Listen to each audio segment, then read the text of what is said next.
Good afternoon and welcome to our monthly brown bag program. I think our speakers today hardly need any introduction, but it's Dave and Joanne Woods, and they're going to be sharing with us highlights from their 2022 Heritage Tour to Germany and Poland. And I think this is a great program for our dreary January time period. Next month, our brown bag topic is Mennonite and Schwenkfelder participation or response to military participation from the Revolutionary War to the Civil War.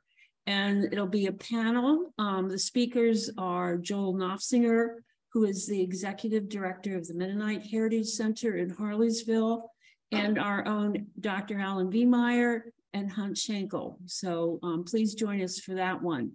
And in March 8th, our speaker is Jerry Huebner. He's going to be speaking on Pennsylvania Governor Martin Brumbaugh, who's a Schwenkfelder descendant, well-known educator and Pennsylvania governor. And for those of you who are here today, we have a number of people joining via Zoom, but we have some delightful watercolors by artist Jeff Martz. This is a new exhibit, so please, be sure to see them. He really portrays, I think, farm life and the Pennsylvania Dutch culture very well. So at this time, I'd like to welcome Dave and Joanne.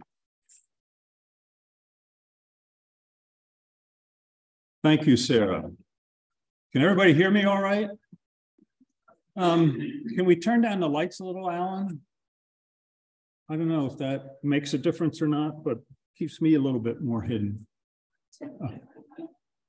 Oh, well, there goes that one. I was hoping to sit down, but the Zoom is through the computer, so I guess I have to stand up. So this is the Schwenkfelder Heritage Tour 2022, which we took a group, oh, and Diane's here too. We took a group of 17 of us, 15 plus Joanne and I, August 31st to September 18th. This was the 6th time I've taken a heritage tour. The other 5 times Alan Wiemeyer has gone with me. And this time it was Joanne and I. So this was actually the 2021 heritage tour. It was scheduled and promoted and was supposed to be the Schwenkfelder Heritage Tour 2021. But then, what hit, COVID, and United canceled the flights. And we had to bail out. So what I did was not everybody could do 2022, not everybody could do 2023. So the plan at that time, way back in March of 2020, was people could sign up for either 2022 or 2023. So the group was split and we had a nice group going in 2022 and a number of people ready to go in 2023. And in January 2022, we had up to almost 30 people going. And then by the end of January, people got cold feet with COVID and 7 people dropped out. And then what happened in February? Dear Mr. Putin decided to invade Ukraine, and that scared a few more people. And then they dropped out. And I wasn't sure what to do when we got to April, whether to cancel or whether to go. And we negotiated back and forth because the smaller the group, the more expensive it was. And everybody had paid a certain amount. And I didn't want to go over that. So we ended up with 17 going, plus Joanne and I. Then at the last minute, somebody had health problems and they and the people that were going with them bailed out. So it ended up to be 15, ended up to be a great group. We had a huge bus and lots and lots of space. So it worked out very good. So we'll get right into it. These are all, once we get into photos, these are all my photos. So they're not professional photos by any stretch of the imagination. Some are better than others, but they get the point across. And it's amazing how clear the pictures will be once you see them on just a cell phone, modern technology. So this just gives you an idea. I wanted to show you where we were. We flew into Berlin. And we went through the new Berlin airport, Brandenburg Airport, for the first time, which was 10 to 12 years, maybe longer delayed, and billions and billions of dollars. Oops, billions and billions of dollars over. There we go. Billions and billions of dollars over expended. So we got there, the plane pulled up, and we pulled up to the gate and had to sit and wait half an hour because that thing that comes out to let you get off the plane wasn't working at that gate.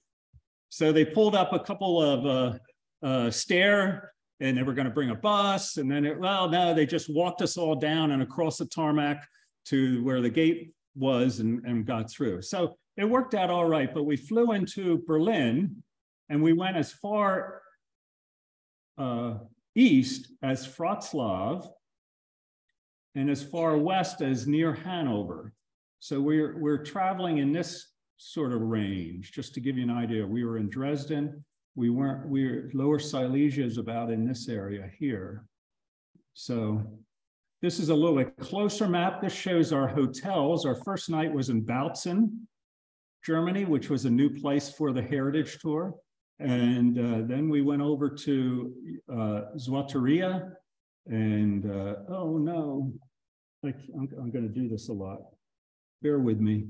Then to Wrocław, back to Jelenia Góra, and then to Görlitz, Pirna, Görlitz, Herrnhut, and Pirna, then Wittenberg, and Wolfenbüttel, Germany, and then to Berlin. So that's basically the route. We did other things in between, et cetera, that I'm going to talk about. And so that's what it is. A trip like this depends an awful lot on the bus driver. The last 4 trips 2 through 5, we had the same bus driver, Udo Pagels, who was great. He spoke English very well. He would bend over backwards for us. He wasn't afraid to go take the bus on little dirt roads and stuff like that. And so he wasn't available anymore. The bus company, well, it's a long story. I won't get into that.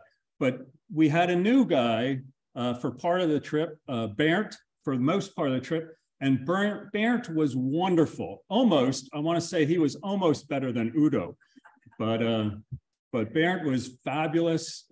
He wasn't afraid. Driving in Poland for a bus can be very tricky because the roads are narrow. You never know when underpasses are not high enough. We got to one place where he took a side road and we hit a railroad underpass and it looked very close. He said, "Get out and watch the top of the bus." So I got out and I watched the top of the bus and you could always see it looked like inches. But anyway, Bernd was a great driver, took good care of us.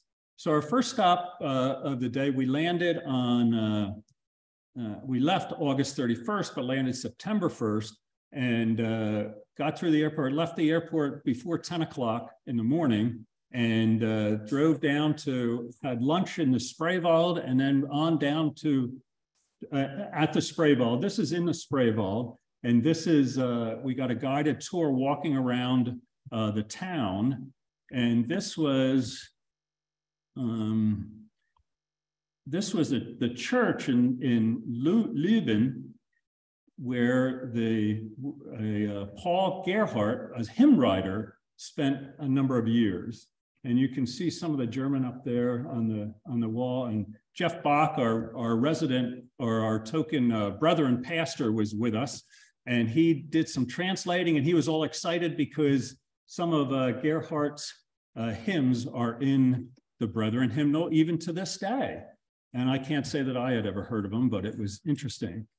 And after a nice lunch, we drove a couple hours to Bautzen. It was a little bit longer drive, and the Bernd took us the back way, which is always more fun. It takes a little bit longer, but you can see more interesting things than along the highway. But then we had a nice guided tour once we checked into our hotel downtown Bautzen, had a nice guided tour. And it was just a picture postcard town, typical German, lots of flowers still out. In September, the ivy on the walls and the cobblestone streets. This was our tour guide walking around. One interesting thing quick about Bautzen is there's a church. The main church or cathedral is actually a Protestant and a Catholic church since the time of the Reformation. there are like 3 or 4 in Germany that were like that, and in Bautzen it was one of them. They had the sanctuary divided. The Catholics were at one end, and the Protestants were at the other. It was sort of a holy spot in the center. So it was kind of interesting. Bautzen is known as the city of towers. There's one tower. We walked around, our guide took us on a little path, and we had a good time. And then we ate at a wonderful little restaurant called München, where is it? Mannschaft zu Bautzen. It was a monastery at one time, and they played on that for the food items and menu, etc. And our first dinner, our second meal, was a good typical German meal. So the next day we packed up and left Bautzen and headed toward into Poland for Lower Silesia. And our first stop was our first Schwenkfelder related stop. And this is actually an old picture. This is not from the 2022 tour because I didn't take any pictures at that spot when we were there. This is in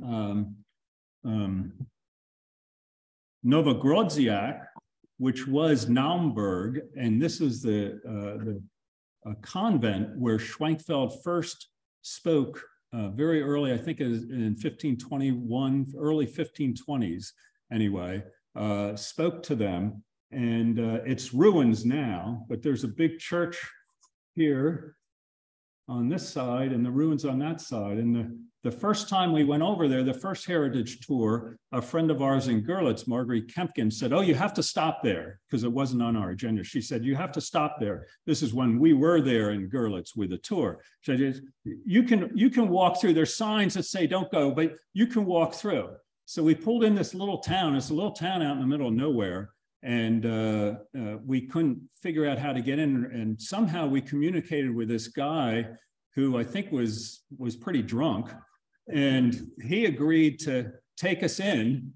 And he walked us around and tromped inside there. And we heard kids playing around, et cetera. But I think they secured it a little bit more now. And I didn't try to get in. We haven't tried to get in since that first time. But then, so we stopped in Nowogrodziak. And then we went to Bolesławiec. Bolesławiec was the German Bundslau, and Bolesławiec is known for its pottery. And Joanne brought a couple of pieces.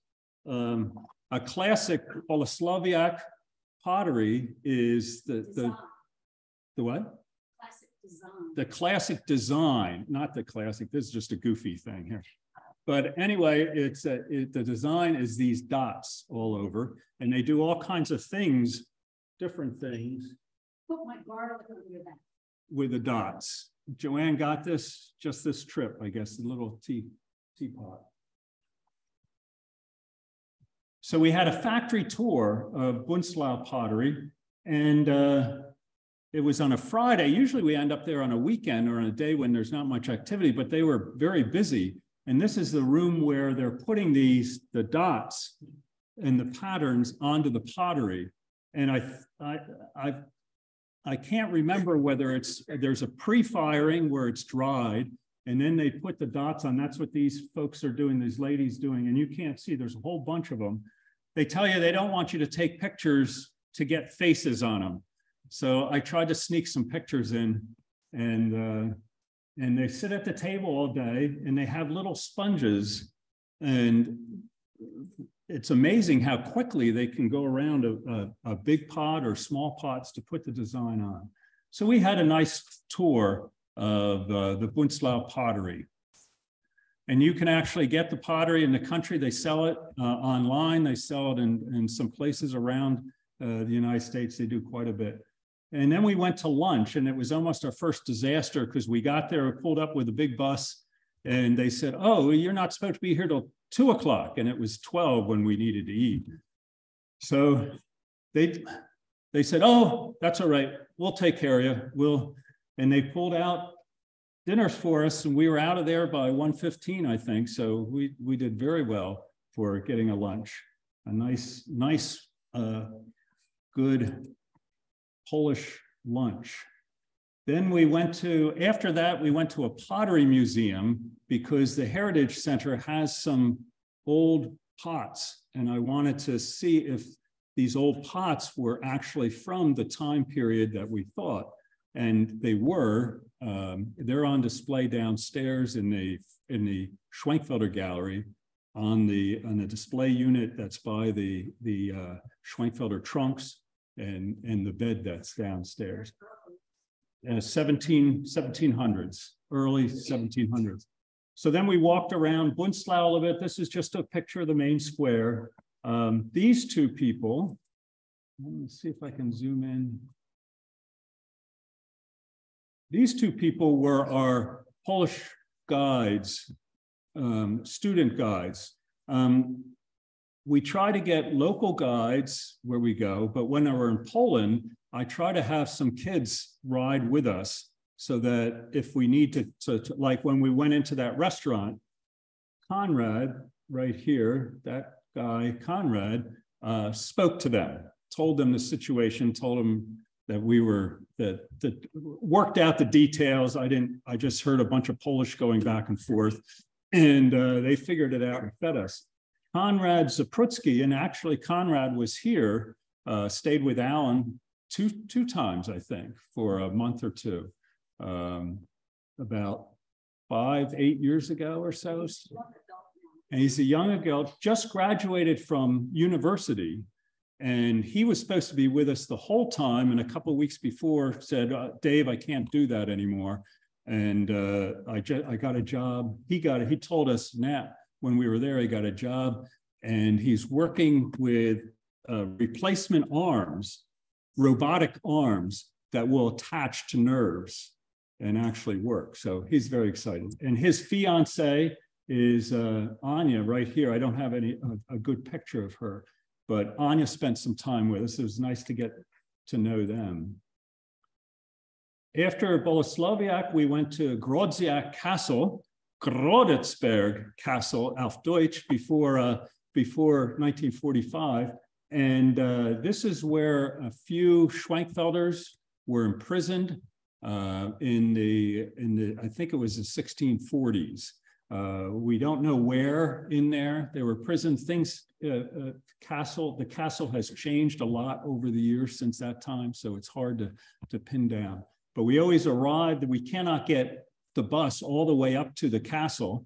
The bus goes about 3/4 of the way up, and then parks, and then we have to walk uphill. So it's a nice, for me, it's a nice half-hour, 45-minute walk because I'm very slow. Other people can get up there pretty quick. And then we walk around. You can get up to the ramparts up here and other tall places and see it. We did not have a guided tour. Sometimes we've had a guided tour. We did not this time. We just kind of explored the castle on our own.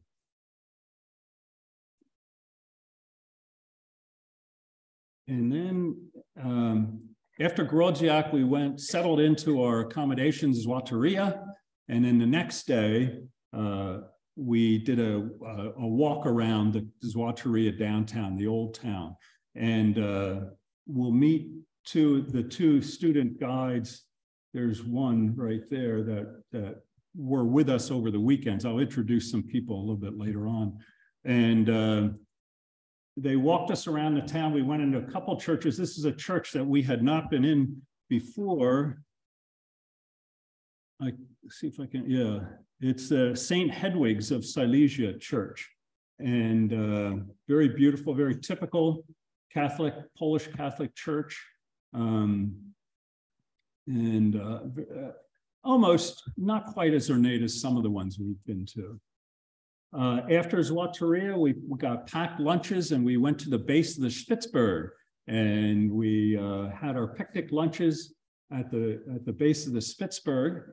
And then some of us walked up the Spitzberg. Only a few of us did, but at one point it gets a little steep. It's uphill because we were at the base, so you have to go up. It gets a little rough and steep at times, but then once you get to the top, it's a beautiful, beautiful view. Unfortunately, the top of the Spitzberg looks the other way, away from Harpersdorf, away from what's now Tuaratiti. So we couldn't, it was very difficult to look into Harpersdorf, but we were able to get a look at the countryside. And it looks rather familiar, doesn't it? It looks like a good Pennsylvania countryside. So, yes. Oh, Beth or somebody, can we get rid of these lights? There you go. Good, good, good. Yeah, we should have done that before, but. And I'll introduce these people. These people I don't know. We met, I mean, everybody, not everybody, but we're not the only ones climbing the Spitzberg. So there were others. In fact, on our way down, we must have been a few of us talking with each other. And this guy says, "Oh, where are you from?" And we start chatting. They were a Polish family. The daughter was I think she was a nanny in New York City.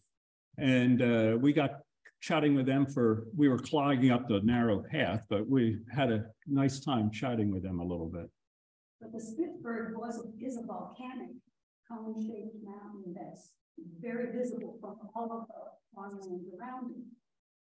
Yes, there's a story about the Spitzberg and the Schwenkfelders, that the devil gathered up all the Schwenkfelders from around the area to take them into hell. And he got them into a sack, and as he was taken off and flying, the bottom of the sack touched on the top of the Spitzberg, and all the Schwenkfelders fell out and scattered in Lower Silesia around there. I don't have a good picture. It's crazy, but I didn't get a good picture of the Spitzberg to show you, but it is a very prominent pointy peak that sticks out in the landscape. So that's good. Joanne is here to add what I forget, clarify what I confuse, and correct what I say wrong. So I appreciate that. Later that day, that Saturday, we went into, yes. Ah, yes. Well, we were talking about the Spitzberg as a volcanic cone. So later that day, yeah, remind me to do that, dear. Later that day, we went into Tuaratita in Harpersdorf now. And I'm going to take a little bit longer to get through this. Then I have to move quickly. We had met a guy on the last Heritage Tour that came up and talked to us in 2019 named Hiram Crum and his wife Ella. And they had a house in Tuaratita. They live in Wrocław, but they were looking online. I found this story out. They were looking online for a vacation home in this rural small village. And they found this fixer-upper in Tuaratiti, came out, looked at it, fell in love with it, and bought it. And now they're restoring it. It's a 300-year-old house, so it would have been there at the time that our forefathers were there. And it is stone, and it is half timbered house. And it's listed or whatever the equivalent Poland is. Yeah, it's historically listed. So they're working with the Polish Historic Preservation Authorities, which my understanding that they can be extremely bureaucratic and sometimes very challenging to work with. But here's a date stone he found, 1710, for the house. And this is Hiram Crum and their son Maximilian. Now, yesterday, Ella just happened to email me. Mrs. Crum just happened to email me with some other information, and she sent me these images of the house as updates. They're a little fuzzy because they were, the email, they were little pictures and I blew them up. But that's how it looks currently.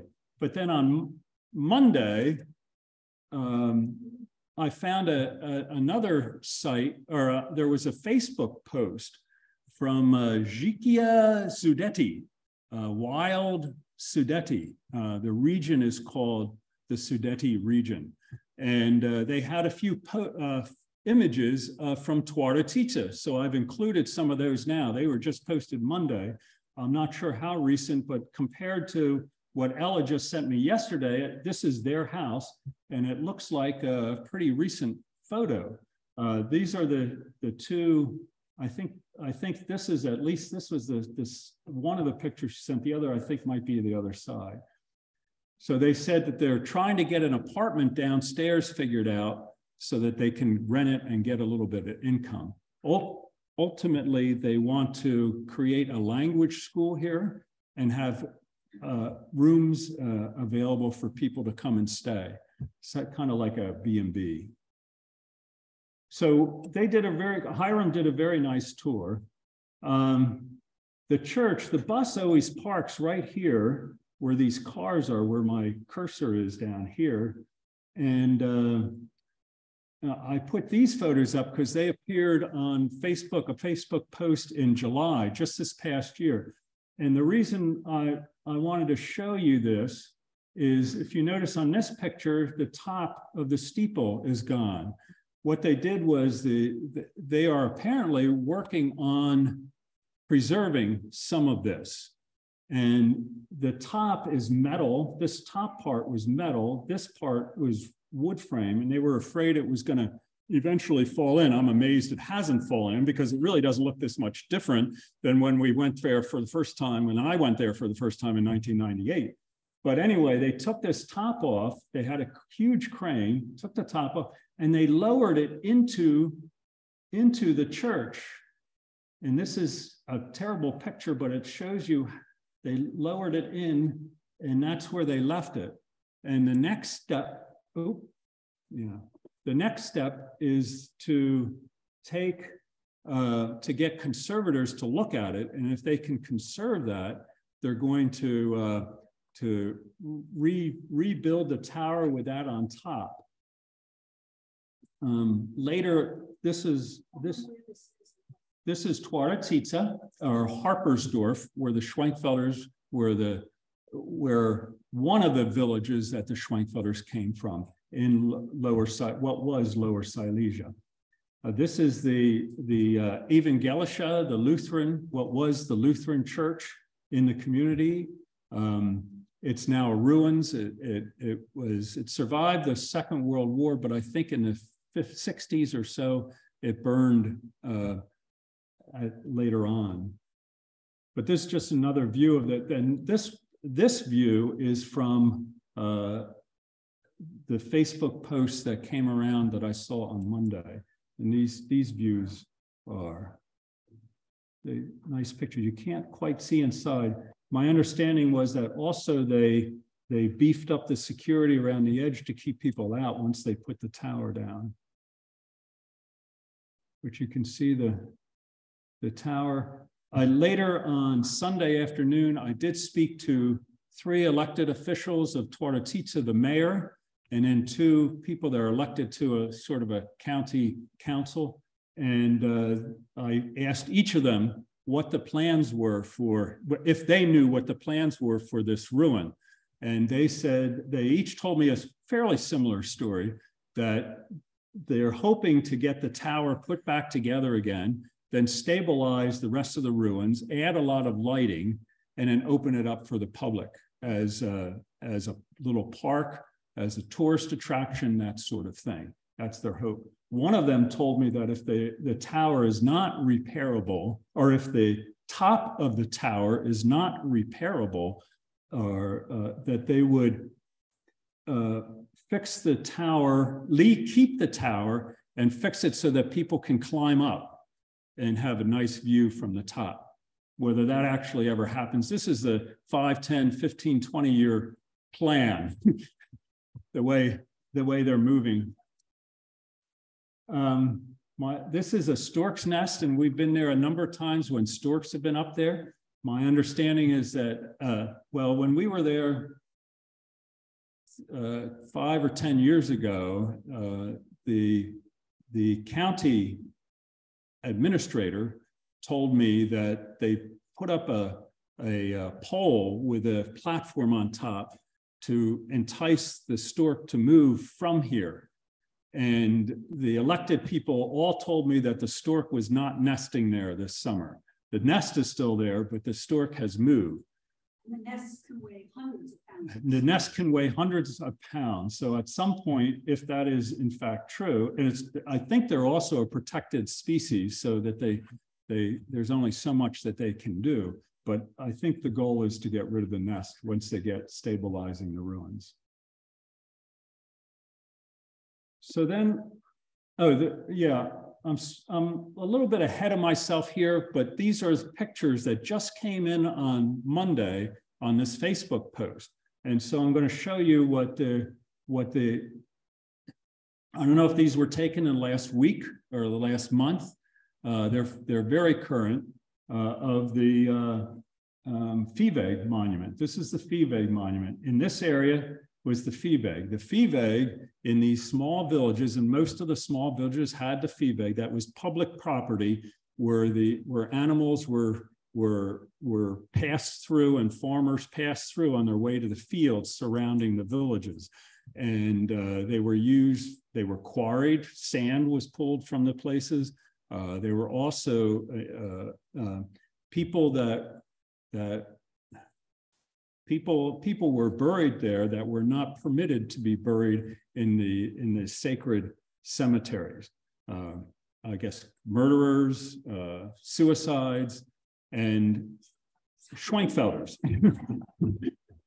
As for a period of time from in the 1720s, I think it's 1720 to 1735 or something like that, the Schwenkfelders were not permitted to bury their dead in the local church cemetery. So they had to bury their dead up here. And in 1862, Dr. Solomon Schultz visited Harpersdorf, and he walked up here and he wrote a letter back describing what he saw as he could still see, he claimed he could still see the mounds of the burials. And that inspired, his letter of 1862 inspired the Schwenkfelders to purchase the property. Then they built this monument in 1863. It survived the war. It was all of this upper part was gone. All of this upper part was gone. A little bit of this remained, and there's let's see, yes. So I think about all that, it was like cut off about right there. The German text remained, which is, did I just skip a couple? Yes, the German text remained, which was unusual because the Russian troops came through, and the Russian troops were not kind to any German inscriptions that they came across. And the subsequent, after the war, Policization of the area of this part of what was Germany, they usually got rid of this. For some reason, it lasted. It stood in the early 2000s. The Fiveg committee saw to the restoration of the monument. We used an architect out of Wrocław to do the work. And we added this translation stone in the early 2000s at that time. And the translation is in Polish? The translation is right here in Polish and in English. One side's Polish and one side is English. So 3 languages. Yep, so it's in German on the monument and Polish and English. And whenever we visit, we turn over some funds to them for watching over the monument, even though the property of the monument is not ours, it belongs to the Polish people. But we like to encourage the local community to keep an eye on it. And with those funds, they added a bench in 2020 and a wastebasket. I don't know who empties the wastebasket, but I think it was pretty empty when we were there. But anyway. And unfortunately, the Spitzberg is either right behind this tree or over just off the picture. So I didn't get a picture of the Spitzberg. So anyway, those were pictures. I got a little bit ahead of schedule. Those were pictures that just came through on Monday that I wanted to show you. Saturday night, after climbing the Spitzberg, we went, and after seeing Hiram Crumb's house, we had a picnic lunch, a picnic supper at the home of Robert Skrotsky, and I'll talk about him in a minute, at a home in their backyard, and wonderful homemade Polish food, so it was great. on Sunday morning, we attended Mass in the Catholic Church in Twardowtica. The Catholic Church was built around 1740 and is built from the funds collected as fines from the Schwenkfelders. And it was also built on land that was confiscated from the Maester family. So we like to go in, and we've gotten to know this guy. That's Miro the priest, I call him. He's got a last name, but I don't know what the last name is, and he wants me to call him Miro, so that works out just great. But he's always very, very welcoming to us, and we always appreciate that. And this was after the service. We had some questions for him, this is at the front of the church, and he was just being his friendly, normal, friendly self. So after lunch that day, we went to the Viehweg Monument we always have a little memorial service at the Viehweg Monument. In the next couple pictures, I'll go through, highlight the Viehweg Monument. Diane, Becky, these are the descendants, Schwenkfelder descendants. Every trip we go on, we get a picture of the descendants and then everybody, other pictures that you'll see. So these are the descendants, Diane and Becky, and Lynn Maester Clark, and Gary Boyer, Lonnie Shelton, Deb Bob, and then Ruth and Ruis are twins, or Ruth and Ruis. I hope they're not listening, but Ruth is closer to you. Ruth is closer to me. This one, this is Ruth. That's Ruth. Okay, good. Thank you, dear. Joanne, my wife, corrected me.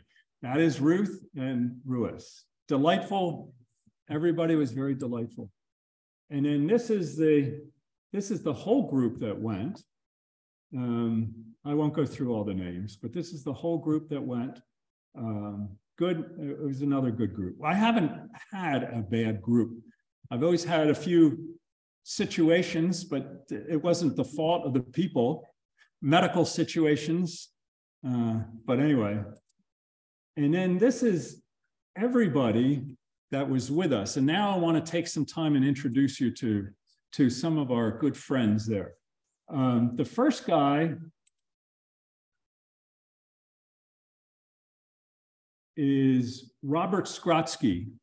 In 2010, when we were walking around the cemetery at the Catholic Church, we were just wondering, this guy rides up to us on a bicycle, and he's kind of looking at us. We assumed he was a local guy, and then he started to talk to us in German. And eventually we sent him to Alan, and he talked to Alan, and afterwards Alan said he had a kind of a strange accent, but he spoke very fluent German.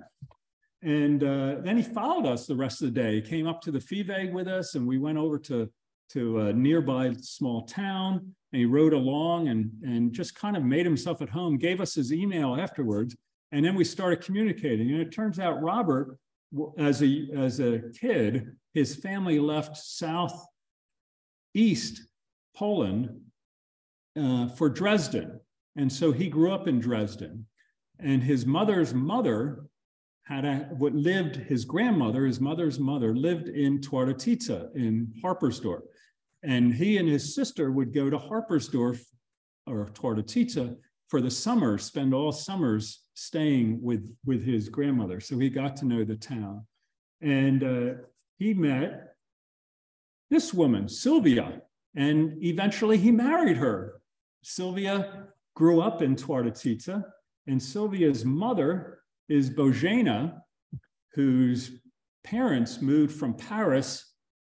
They were Polish, but in exile in Paris. They moved back to Poland after the Second World War and settled, I still don't know why, but they settled in Twardowtica. And Robert and Sylvia have two children, and Claudia is one and Noah is the other. And Claudia spent a month or so with us here in Pennsburg with Joanne and I, and she visited a few other places too. Noah was just a little kid at the time, way back then, but has become a 15-year-old that speaks English very well. And he and his cousin Xavier were our were our local youth translators in Polish for the weekends, Saturday and Sunday. And Xavier's mother is Eva. Eva is Bożena's daughter-in-law. Eva's husband, Mardek, died suddenly from cancer in, I think, 2018. So we've gotten to know, so Robert eventually and Sylvia built a vacation house, a summer house next to Bożena's family house where Eva now lives, and that's where we had our picnic. So we've gotten to know the families. We always see Bożena when we go, and Bożena, husband died maybe 6 or 8 years ago, and she married Andrew. And Andrew speaks English a little bit better than Bożena. Andrew has started communicating with me a little bit on Facebook. And then we have, also we met before, Hiram Crum. He's restoring the house, and his wife, Ella, and their son, Maximilian. So there's one other group that I didn't want to speak, and that's this gentleman, this lady. And I'm going to sort of go a roundabout way a little bit to get to them. For the last 2 or 3 tours, there's been a gentleman that meets us and comes and spends time with us by the name of Bernhard Hauptmann. And Bernhard grew up in Harpersdorf. And when he was 6 or 7, the fighting, at the end of the Second World War fighting came through the area. The Russians grabbed him, and probably other kids too, and had him running ammunition in the various trenches, and he distinctly remembers as a kid hiding behind the Viehweg monument during some of the fighting that was going on. So Bernhard was coming, and he was telling us some stories of his childhood in Harpersdorf, now Twardowczyce. Well, Bernhard had a stroke about 2 years ago, so he's not able to come. But he spoke to friends of his, this gentleman and this gentleman. I don't have their first names, but they are Maester descendants. And they're descendants of Maesters from Harpersdorf. And this is their cousin-in-law. I guess there was another gentleman, their driver, right? Because they're a little bit elderly. At the picnic the night before, they told us some experiences of them that they remembered living in Harpersdorf. So they joined us on Sunday. They attended the Catholic Mass on Sunday, and they also came and joined us at the Viehweg monument. So it was very nice to have that interaction. After the Viehweg monument, we tried something new. There was a sort of a small county fair going on, a harvest festival. And the villages around all created one of these harvest wreaths, harvest display. And then they were competing with each other. And there's one here, there's one here, there's one here, and then there's a few more. I think when the first time in 2014, the first time we attended the Mass in the Twardowczyce Church on the Heritage Tour, it must have been the harvest time because they had one of these on display in the church. So they get very competitive between the villages, and this festival gets it out of their system in a friendly way. But they were supposed to do some folk singing. And so we went there hoping to hear folk singing. Well, the first hour that we were there, they also had food, local foods, which was good too. But the first hour we were there, they were giving out awards, or somebody was talking for an hour and recognition. And then the next hour we were there, they had a paid entertainer, a very loud paid entertainer, who played, very accomplished musician, played the piano and jumped, et cetera, entertained us. But for those of us that didn't know Polish, every once in a while he'd sing something in English a little bit.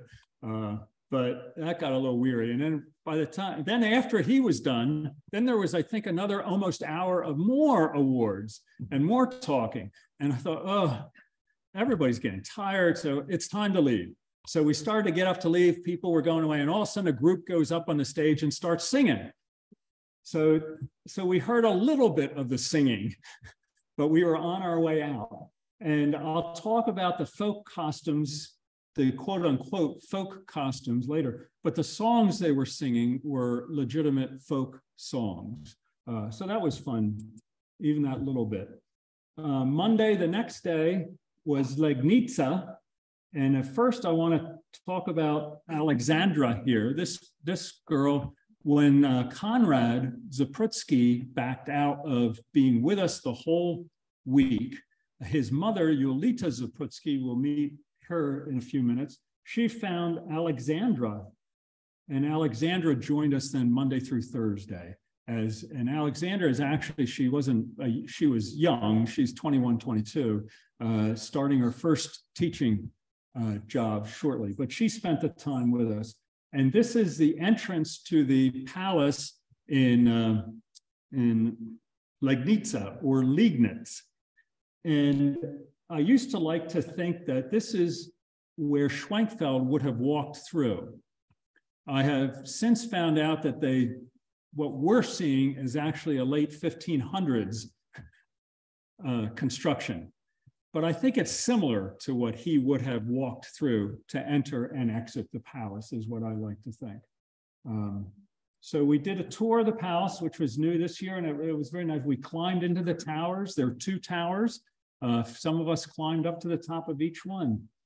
And then we went to the Evangelische or Lutheran Church in Liegnitz. The pillars are amazing. Let's see, I did this zoom and it kind of helped, brings it a little bit more to life. They're a 19th century painting job, but it is still a Lutheran church. We met the pastor there. They're dealing with some Ukrainian refugees. We had some funds that we were taking with, we had sent some funds earlier to him, and he met with us, and then we handed over some more funds for their church to use for the Ukrainian refugees. But it's a beautiful, beautiful church. And we walked around Legnica a little bit, and then we headed up to Ossig. Again, Ossig is where Schwenkfeld's family manor was. And this is the site of Schwenkfeld's manor. We'll have another picture. Right now, this is Igor, my buddy Igor Kruchek, I guess. Igor is my contact for the Ossig part of the planning. And I'll introduce him a little bit more later, but I want to next introduce Antonina. When we were standing looking in the fence at the Ossig property in 2010, Antonina walks by on her way to the bus to go grocery shopping, and she starts talking to our guide. At that time, we had Blanca was our guide at that time. And she ended up, we wanted to get in a Catholic church. She said, I will take you there. And she took us to the Catholic church. And every year I contact Antonina, and she gets us where we need to go. And this is the mayor of Ossig. We met him a couple of tours ago. This year he dressed up and brought some singers, and they sang some folk songs for us. We tried to ask about the costume. Is this a folk costume? Because in my mind, I see somebody dressed like, I think, oh, that's a folk costume. No, this is their performance costume. We really have to get rid of the idea that there were folk regional or even localized folk costumes. There really were not. In Germany, that's an 18th century thing. The Romantic period, they romanticized, they created these images, and they got stuck in our imagination and in our minds. But this is part of a folk group from Ossig that goes around and performs. And they did. They were very, very good. It was very fun to listen to. And then they talked about dance. And so then then our other host, Peter, grabs a couple of the ladies and they demonstrate a folk dance for us. And I want to hold on this picture a little bit because this is the picnic area they have there. They served us pierogies, homemade. Well, I don't know. They were great pierogies and sausages. You can't see it, but off to the side here, there's a fire pit and they roasted up.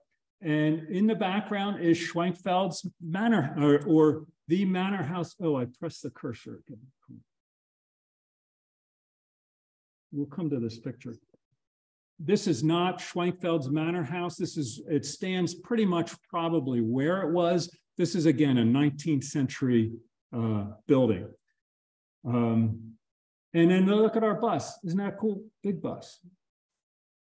So our hosts there are Igor and his wife Ksenia, and another couple, Peter Boris and his wife Martsena. And I don't know where Martsena, she isn't on this picture. But Peter, Ksenia, Peter, Igor, and Ksenia and Martsena, the two couples own this property here. They bought it maybe 6-7 years ago, and they're slowly working on it.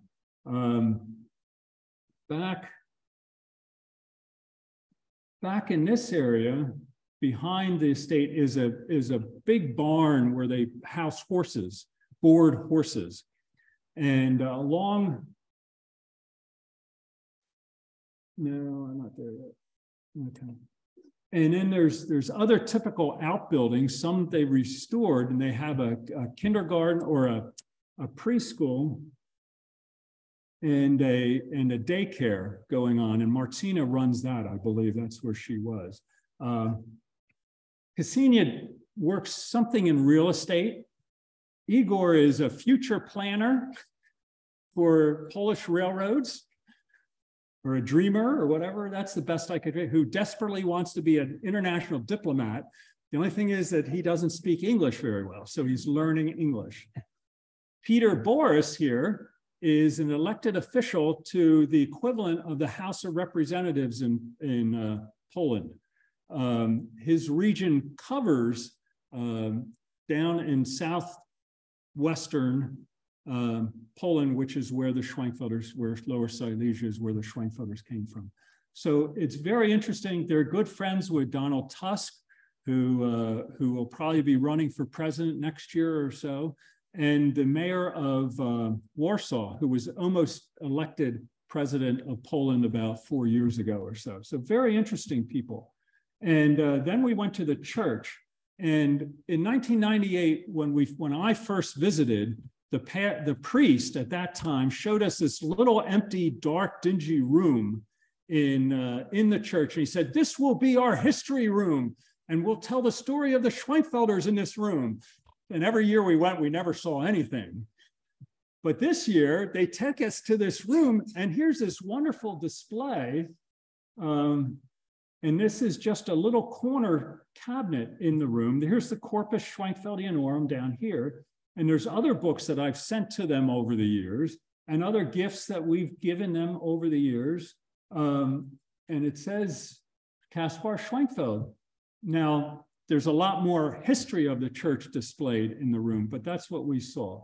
And this is the priest that's there. They seem to change the priest at this church a lot. I don't know, but this was the guy who seemed, he talked to us anyway. Some of the times we've been there and the priest barely acknowledges our existence. But this guy was not as friendly as some, but he was pretty friendly. And we chatted a little bit. We had a nice visit with them. Igor had found... Explain the church and the connection to the Schwenkfelders. The Schwenkfelder family attended there. Okay, Joanne says I need to explain the church. This is the church, Catholic Church in Ossig, and the Schwenkfeld family. It was the family's church. And in the church, there's a little balcony that kind of overlooks a sitting area that overlooks the main part of the church. And that's probably where the Schwenkfeld family would have, when they were attending, they would have been there. But this is the Schwenkfeld family. On the wall of the church is the coat of arms on a grave slab that has been put onto the wall. And the Schwenkfelds, I think, family name appears on it, and the coat of arms appears on it. So it's a Schwenkfeld related church. So then Igor took us to this restaurant that the owner opened. He's a friend of the owner. They opened for us, and then he provided music. This is their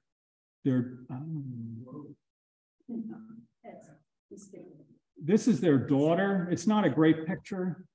It looks a lot closer than I remember. But anyway, this is their daughter, who's fantastic on the violin.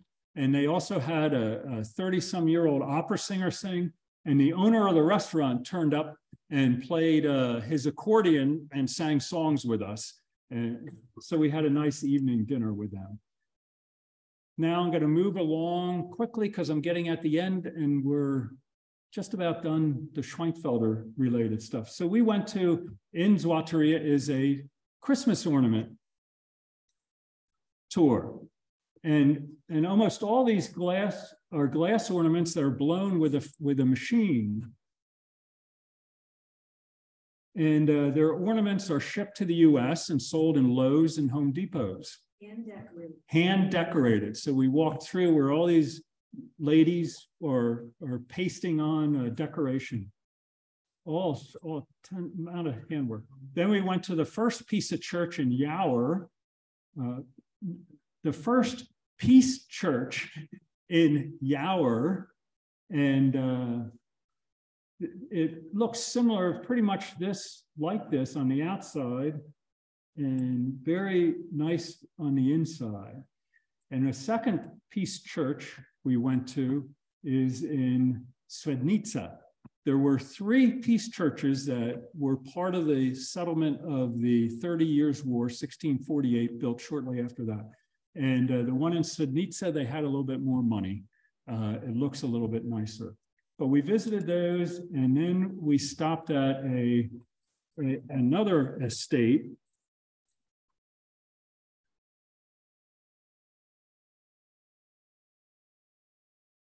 Kryszawa Conference Center, an international conference center, especially targeting Polish-German interactions with youth. And the reason I like to come here is the outbuildings on the estate are reminiscent of what probably Schwenkfeld's estate would have been like. Very, very nicely done. And then we spent a day in Wrocław. This is the state town hall in Wrocław. And in Wrocław, you always look for dwarfs. There's, I think, 300 or 400 of these scattered all over the city. And every once in a while, you stumble on these little bronze statues. And on the way out of Wrocław, we visited Grzaj Castle, where we had a tour of the castle. We went through that. And then we met Yolita and Joseph Saprutsky for dinner in Jelenia Góra. And Yolita did a lot of our planning for the Heritage Tour, for the 2022 tour. We went to, she is the executive director of the Carcanosia of a regional museum. And they have here this is a reproduction of a weaver's house.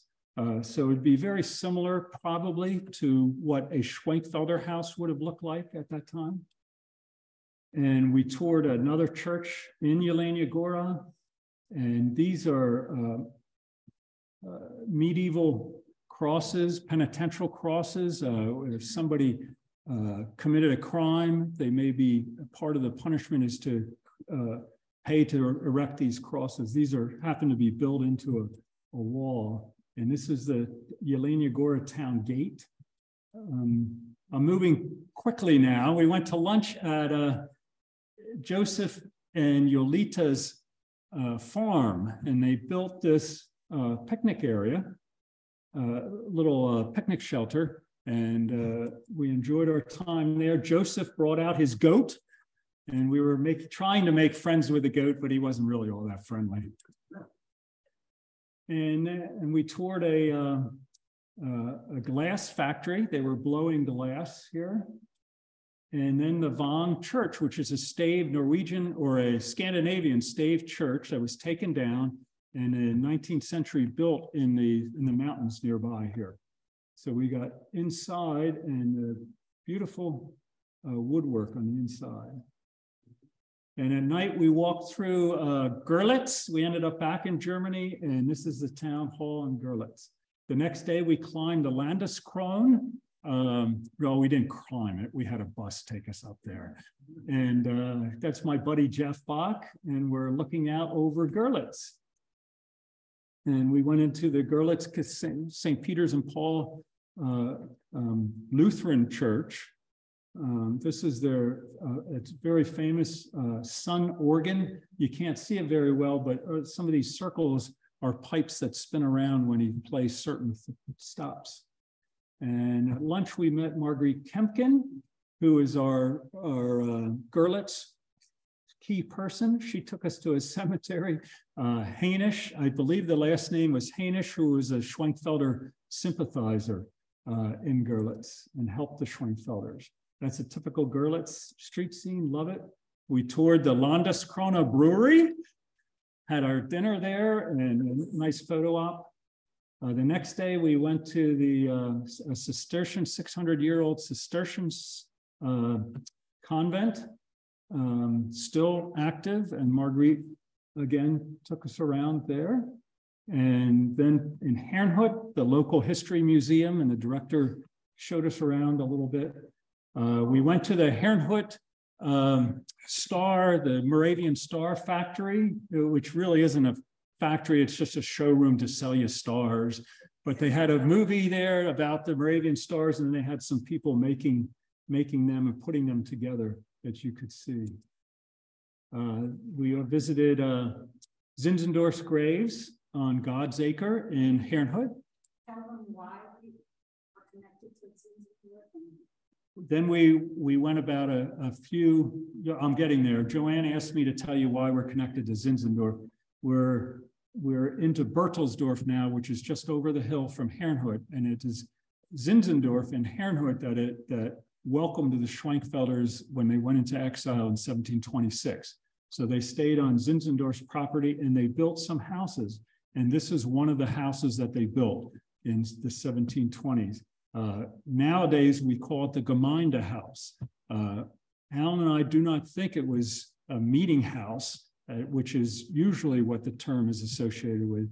We think the Gemeinde is the community. We think it was given to the community because they couldn't sell it when they left in the 1730s. And they took us into the house, which one side of it, it's actually two houses, it's twins. One side of it, they have as a meeting room now.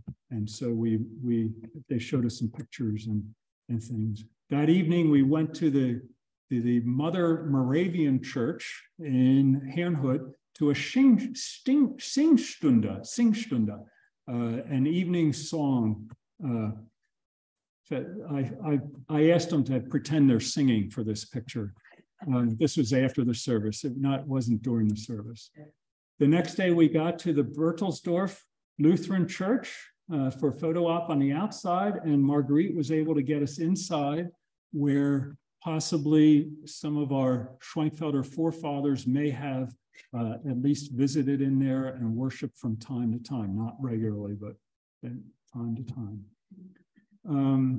We also saw this Zinzendorf's estate in Bertelsdorf. When we were there in 1998, it was a mess. It needed to work. Now it's a beautiful condition. We got inside, did a tour on the inside. We had our lunch in Zittau. This is a salt house in Zittau. We ate at the Zum Alten Sack, but salt would have been a very important commodity that would have been traded. So we saw a 600-year-old altar cloth that separated the sanctuary people from the altar at the time. And then on our way to Pirna, we stopped at the Bastei. And the next day we went to Königstein, a big fortress. And then in Dresden, we got a tour of Dresden. This is in front of the Semper Opera House. This is in the Zwinger. We were there at 2:15 when these Carillon played. And this, oh, this March of the Kings survived the carpet bombing of Dresden at the end of the Second World War. It was pretty much intact. They're all Meissen tiles on the wall, still there. Again, a 19th century or so, not a particular, but we got into the Frauenkirche. The next day, we got on a boat for a trip to Meissen. I love going up the river, and Meissen rises in the distance. And this is the cathedral and palace surrounding the cathedral. The Elbe River, the Schwenkfelders loaded onto barges in Pirna, floated the Elbe River up to Hamburg. So we're stopping at a couple of the places along the way. So Meissen and Torgau. This is the Hartenfeld's Palace in Torgau. That's a view of the inside of the palace grounds. And in Wittenberg, we got a nice tour of the town. Here's the 95 Thesis and our group in front of the 95 Thesis. This is the town square with the city church where Luther preached in the city church. We went to Quedlinburg, which survived the war intact, was in East German for after the war, and after unification started a very intense restoration. Viewed a lot of fachwerk or half-timbered houses. And this shows three different centuries of building techniques. This is the town hall, very picturesque. And then we went as far as Wolfenbüttel. We went to Wolfenbüttel because Wolfenbüttel was the headquarters of the Corpus Schwenkfeldianorum for a good 10 or 15 years. 1914, they were ready to return home. Elmer Johnson, and World War I broke out, and they were there for the duration of the war. This is, then we were in Magdeburg, and the Cathedral Magdeburg. We're back along the Elbe River with Magdeburg. And this is the entrance to the cathedral. I'm not going to say any more. Then we were in Tannermunde, which is our farthest north town or small city in along the Elbe. And this is their town hall in the middle of the town. When we got to Berlin, we ate at a stereotypical, everybody thinks this is what Germany is like, the Bavarian experience in the Bavarian Hofbrauhaus Munich. In Berlin, not far from our hotel. And we had a tour. This is the cathedral, Berliner Dome, the cathedral. And one year I climbed up to the top. It's great to do. We got to the Brandenburg Gate, both sides of the Brandenburg Gate, and the Holocaust Museum. We looked around a little bit. And Friday night, just toward the end of the tour, we went to the Benneke's house. Benneke, Tekla, and Eckhard are longtime friends of Alan, and they helped us to get started with the heritage tours. They are now currently housing a Ukrainian woman and her 2-year-old son. So that's that little boy there is David. And then our final meal was in the TV tower at Alexanderplatz. We stayed at Alexanderplatz, and so we had a nice dinner overlooking the Berlin. So I went a little bit over. I apologize for that, but that's the heritage tour. Any questions?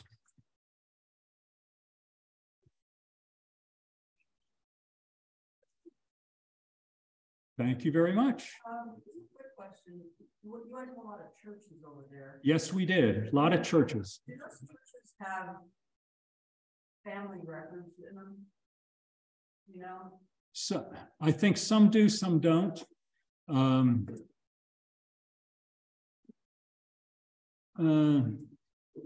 I just kind of did this a little. I'll talk to you later.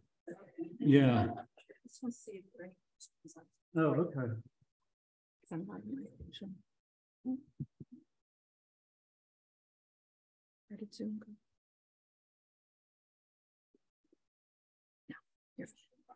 Okay. Thank you very much.